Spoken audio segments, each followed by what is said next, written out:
Jack is now polishing up the exterior metal parts of the case using one of his wipes. And FYI, what I chose to use here was non-dishwashing detergent. I do that for a lot of the plastic parts on the machine, and it never seems to hurt, and it does a good job. However, when I say that, I mean hand wash in the sink, not the dishwasher, and only using a temperature of water that's comfortable for your hands. The case is in pretty good shape, so we're just going to clean. Jack's pointing to a spot. That's probably the worst of it. Yeah, but there's no paint left. No. So if you decide to clean up things like that, it does not hurt to do so. And if you want to prime and paint the interior just to preserve its integrity for the future, you can. You don't want any paint on the very edges where it might affect fit, though. Anything on the outside that needs painting can be painted now also, if you're concerned about it. But again, where everything fits together, be sparing if using any at all. These are my two end caps. The top one is clean, the bottom one clearly is not, and you will see I'm choosing not to be overly aggressive in cleaning these, and I'll show you why. They're very brittle. A broken spot there and a broken spot there. These were broken by the time we took it apart, so who knows at what point in history it occurred. But now it will still fit together properly. I certainly don't want to create any more damage because then it might not.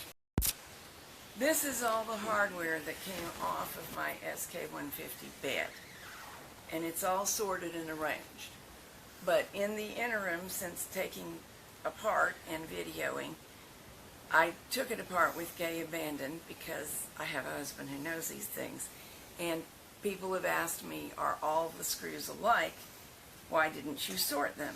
I didn't sort them because I have Jack, and you can see they are not all alike. So he's going to help you out here. Okay, first of all, 4 nut plates, 2 clasps to close the case. That's pretty easy, and you can work with that. But let's talk about these different screws. First of all, 1, 2, 3, 4, 5, 6, 7, an odd number. But now I want you to see if the camera can get to the, I'll hold it up here. Watch as we go across.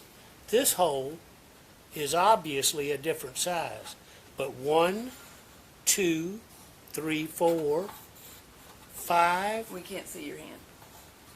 6, and one more on the end, 7, right there. So that is probably the correct number. So you've got 7 holes the same size, and it's an odd number because you have 2 right here together. Let's show them. Okay.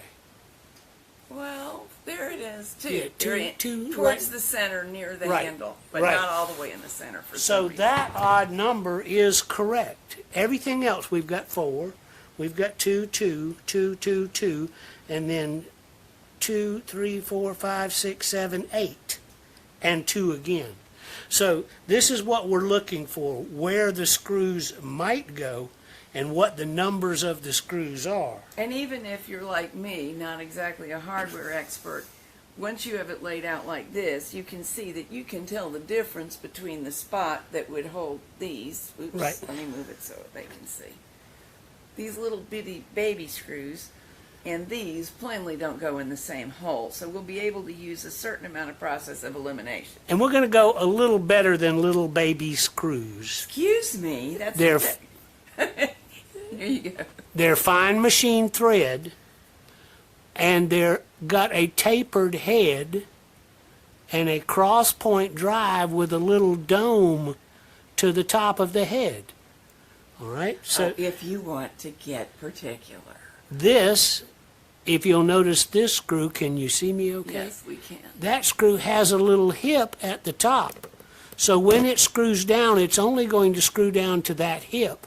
And so the head of the screw is going to be slightly above and these what the things surface. are all chosen for a purpose. That's right. So if, for example, the carriage had to move across an area, this is not a screw that would be used in that area. Correct. Again, these are the longest screws you've got. You can, yes, you're in the picture. They're very fine machine screws, and they're threaded all the way to the end, and I'll just tell you right now, those are the ones that hold the handle on. It's the most depth that you have to cover. Now these little screws I said there were 8 of. Let me rotate it around. Oh, by the way, the metal on the outside is very sharp. It will cut you. We had a little test of that just a minute All right, ago. right here on the end of this screw, it's got a cutaway that you could see quite clearly if you got up close to it. Let me see if I can zoom. Hold your hand farther out so Okay. there's room to zoom. There. Yes, now, Those with good vision can see it. there it is right there. It's shining in the light. It just caught it again. It's a cutaway. These are called self-tapping screws. Again, it's got the domed head on it, and it's got a cross-point drive, but they're self-tapping sheet metal screws. That should tell you right away, okay, they cut their own hole in here when they were originally put in, and quite often those are used. So that's unlikely to be on the stainless steel surface of the bed. No. Because you couldn't do that. Most likely. But the sheet metal of the Well- case, maybe. Or, hand me one of the end caps. See, this is a self-tap screw, self-tap screw, self-tap screw. So it's not actually going to self-tap have to screw. tap this time because it's been in there 40 years. That's right. But it helps you identify. It does, and you know to be very careful when you go to start those. Oh, you could Don't let it cut another set of threads. because then it won't seat at all. Right. Okay. You have more? Yeah, 2 with big hips on them, so they're not going to go but that far into the bed, and they're going to stick up a lot. These are the things you have to look for when you pair them up and match them up, and then as we go along, we'll figure out where they go. When I was disassembling, this just popped down on me so easily, I didn't have time to take note of where it went. So Jack just showed me, and now he's going to show you how to figure that out. All right, look at what we've got. These are 2 threaded bosses and a 3rd threaded boss to accept a screw. And what do we see here on the case? We just looked at that. 2 holes together and a 3rd hole in the progress. So this is underneath here for the screw to go down into the boss and pull this support bracket.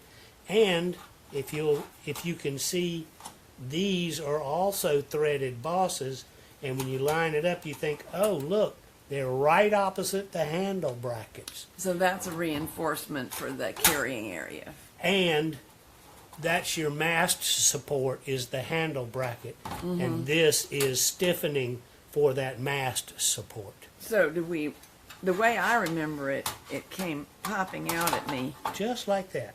Okay, so now I have to reach in and screw it together. First trick is to get these lined up so we can get that bracket back installed. Right, and the easiest thing to do is use a dental tool where you can feel from underneath where the threaded area is, and then look for it in here and then line it up. Once you get one, we should be able to get the others quite easily. There's a screw.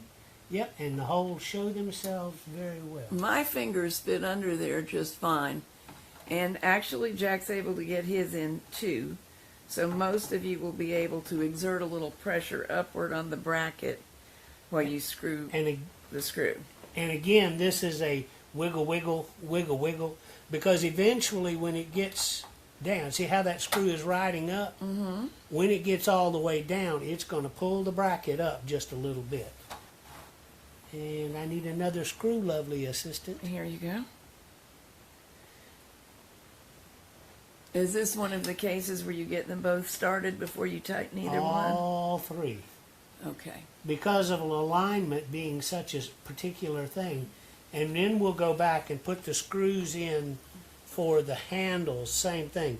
We get everybody started. We don't tighten anybody up till we got everybody going. Now I'm going to take my tool out, and what I'm going to do is put my finger on this so it can't go anywhere.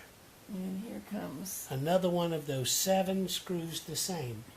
This two right here ought to remind all knitters of something that goes right there. Could it be the row counter? Ah, good shot. Which is why I these... passed kindergarten. Yeah. That's the reason these screws don't go all the way down when they're all the way tight, is because that row To counter allow the clips bracket on. to slide Yes. All right, so that part's done. We'll go on to the handle. That's one of our two longest screws going in. Right, and I will turn this in just 1 second for the camera to see. Where's the camera? Is it focused on this? Yes. You have to move this handle around, but look, one hole is right at the thickness of the metal itself. The other hole is recessed into the handle, but it's way up above. That's how come we know the two long ones go in there. And we're ready for the other long one. Now, I will tell you, occasionally we receive a machine with lost hardware or we lose some ourselves. And it is not totally impossible to find replacement hardware, but it is not a piece of cake. And the reason being, this is all going to be metric thread pitches, metric lengths, metric widths. So if you end up needing to restore a machine that's missing some, Short one. you're looking for metric, and you need to go to a screw manufacturer or supplier that will actually measure the pitch and things like that for you. You cannot just say it's 3/16 of an inch. That's not enough information, am I right? That's right. And one of my favorites is Fastenal. They have a wide selection of metric hardware, and the guys there mostly know what they're talking about. Is Fastenal one of the companies that has a presence in many cities? Yes, they're an industrial supplier, so most people don't know they're there. But But if you look on yeah, the they have internet, an you'll online, find the closest yeah, one. they have an online presence, and if you go to their website, they'll tell you where to find them. All right, now we're going to tighten everything up.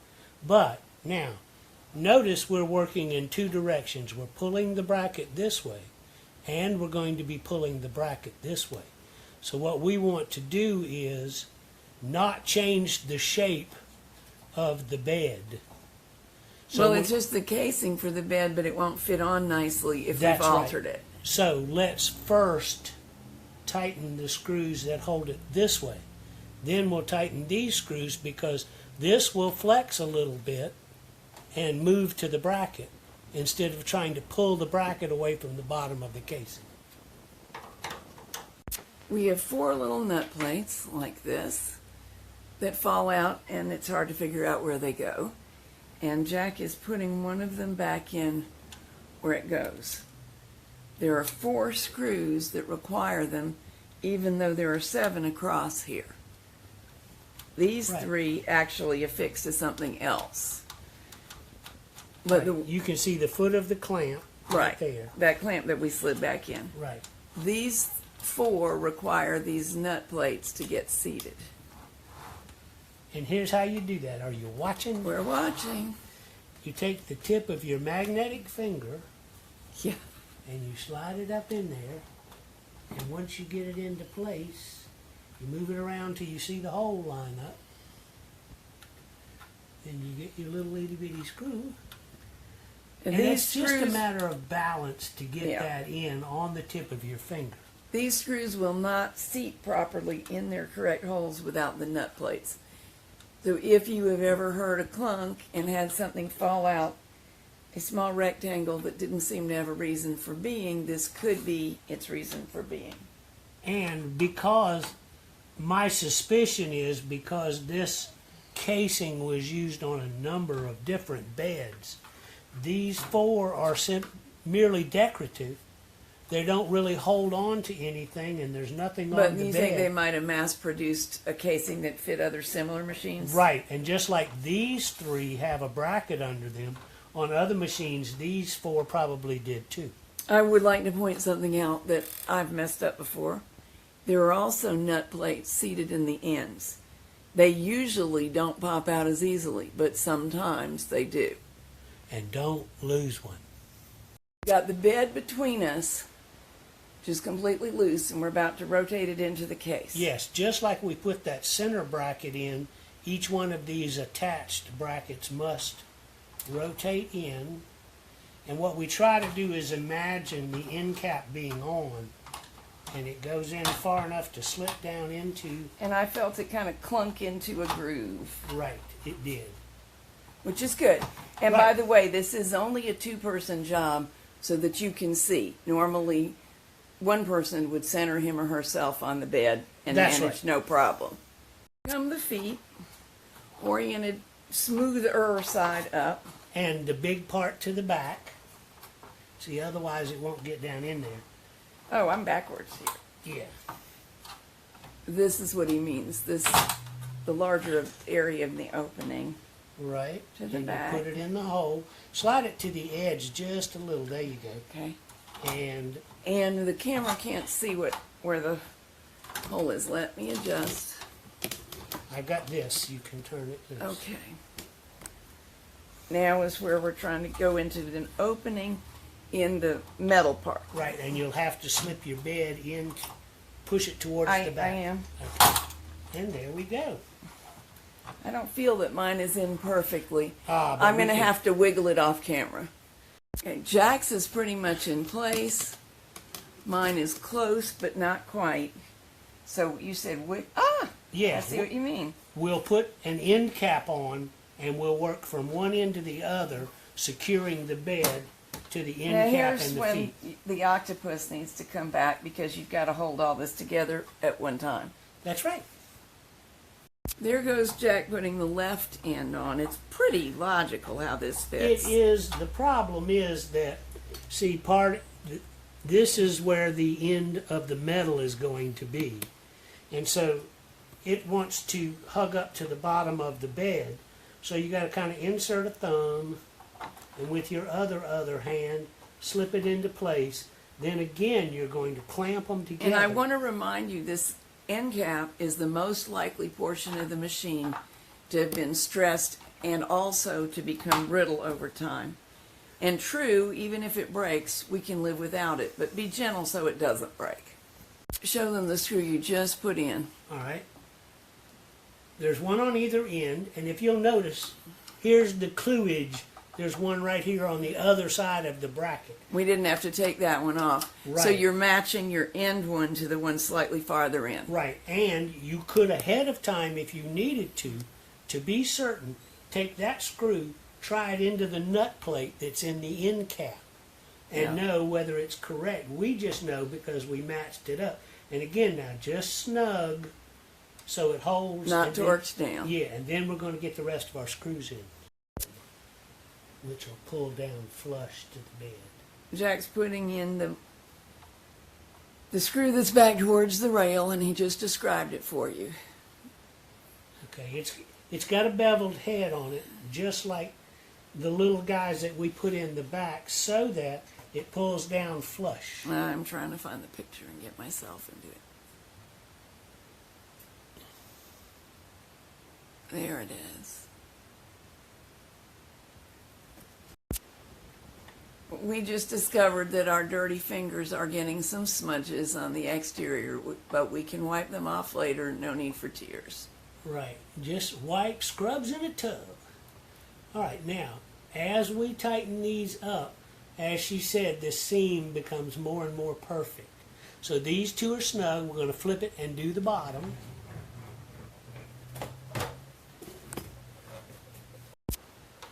Same screws, put it in here.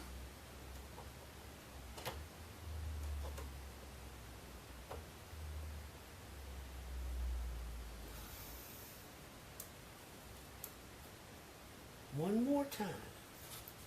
Now, when we're done, we'll go back and tighten everybody up. And that'll probably be off camera. And the thing I'm wondering about is I thought this was going to be the bed that you put Well, together. I did too, but I can't seem to stop you. Well, I'm trying to make short work of it. All right, now, next end cap's yours. Okay, again, we talked about, I'm going to get the fat hands out of the way, these tiny little screws that are self-tapping. And so we want to be real careful about putting it in. And what we want to do is make sure that our end cap is all the way in and touches the metal. And all the seams are as smooth as they originally were. Yes. I will point out something too, though. Sometimes from the factory, they weren't perfectly smooth. That so is you correct. have to put it back the way it was, even if that wasn't perfect. Now, Catherine's going to do her end cap. And I'll tell you that it is not easy to get started, but it finally just did. Jack pointed out you have to flex the case down in order to make enough room, but there I am. And it still needs to move back to get these holes aligned. When I say it, I mean the steel bit.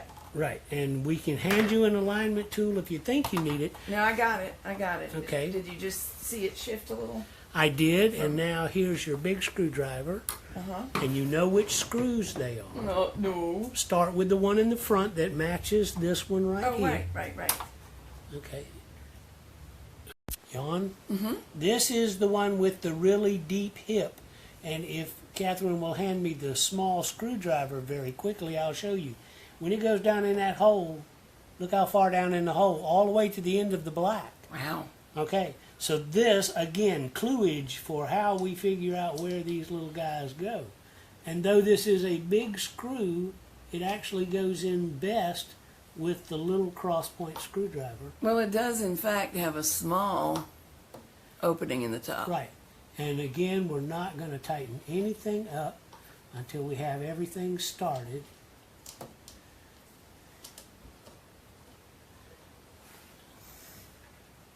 All right. Here's mine. We'll need the big one to tighten them up, but we're just going to snug everything And recheck everything. until it's all together. That's and lightly tight now. then we'll tighten everything up. You have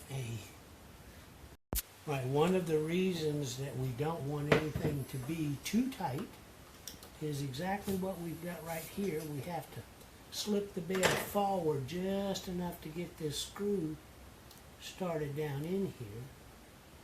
And so we didn't tighten these up. And if necessary, we can go back and loosen some other things. I don't think it's going to be necessary. Okay, one of the things looking for, there's a circular mark around that hole that's quite a bit larger than the hole. There's We can't see it.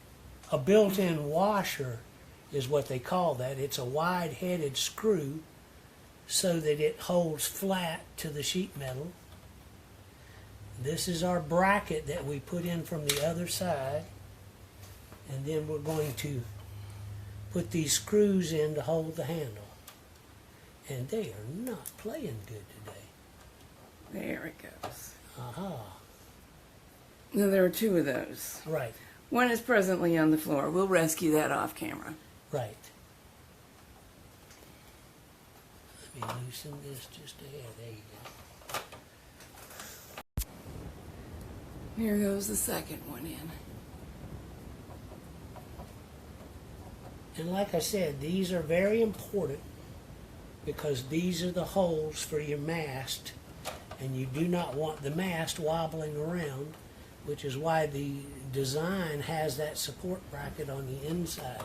And this is the beginning of tightening up the ends of them. Now we now have only 4 screws to go, and it's safe to start tightening as we go. Right. And I'm going to hold the 4 screws out for viewing. Got 'em? And these go in the remaining holes of the top edge. Here, for example. Right.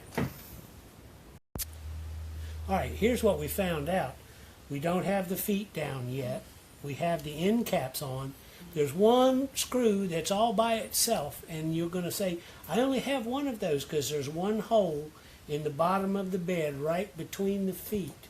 And we found the hard way that it's much easier once the end caps are on to put this in before you put the screws in the bottom of the end caps.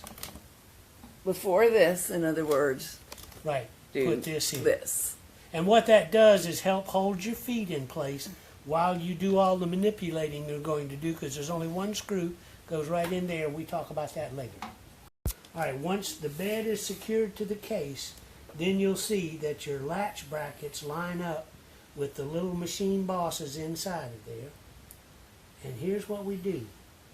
You get the screwdriver started, and with your other hand, line it up and start that screw. And this is actually going into the area that of the bracket that we first installed. Is that right? This is actually going in, no, the bracket that we installed is here. The handle goes into that.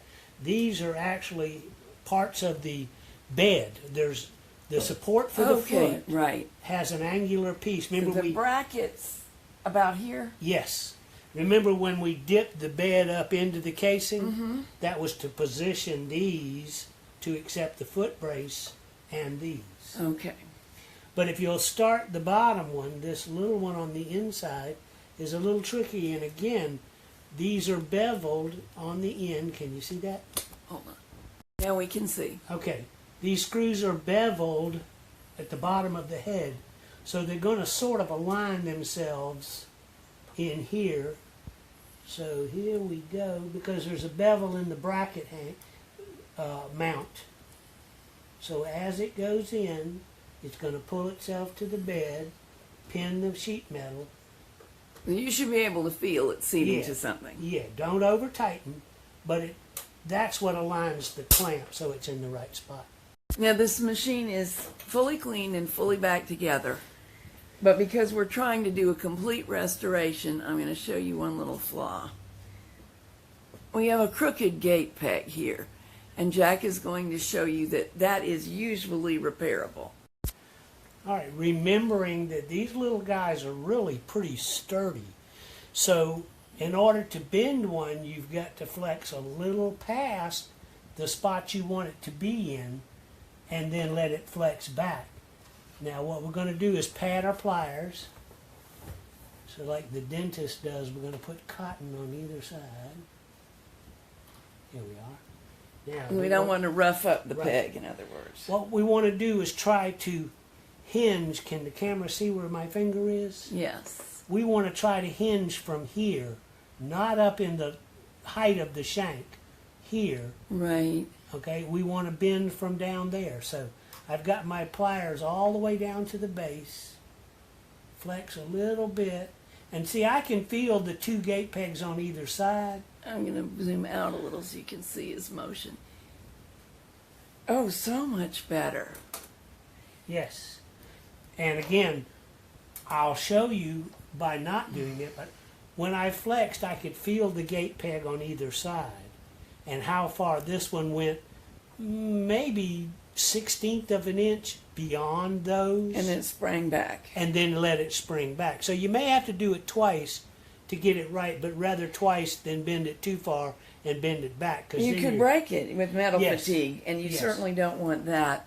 But correctly aligned gate pegs do knit better. Yes, and it stays out of the way of the sinker plate. Now, time to take a break and test. We're going to give it a squirt of silicone lubricant, take a break, and we'll be back. Here are the test pieces for my SK150. As you can see, it passed, so back to work. These will appear in Country Knitting of Maine News and Views shortly.